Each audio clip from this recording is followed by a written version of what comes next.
Last year, Xiaomi did an excellent job on budget segment. This year, they come with an excellent phone called Redmi Note 5. I have been using this phone for a 1 month long, so we're gonna checking out its full review. Let's get started.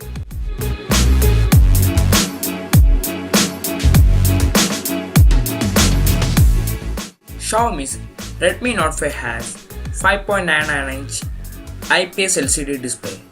In my experience, I understand that the display has enough brightness and sharpness to see in vivid angles.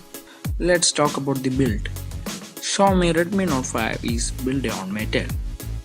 Its weight is about 180 grams and thickness about 8 mm. It's comfortable to hold on hands, so it's a nice build. According to the price, we have a nice build on the phone right here.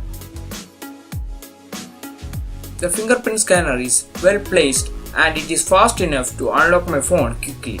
Redmi Note 5 is powered with Snapdragon 625 processor. It is clocked at 2 GHz. It is available on 3GB or 4GB RAM variants with 32 or 64GB storage options. I played PUBG Mobile with low and medium settings. I never faced a frame drop. It is a phone which has better gaming experience on this price range.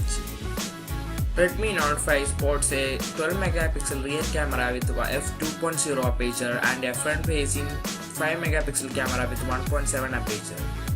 Both front and rear-facing camera has flashes. The pictures are sharp and bright enough and has enough saturation, so it is a nice camera. Finally, should you buy this phone?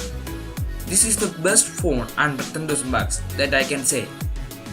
And this video is a part of Gadgets from Malayalam YouTube channel's GOM competition. That channel's links are in the description.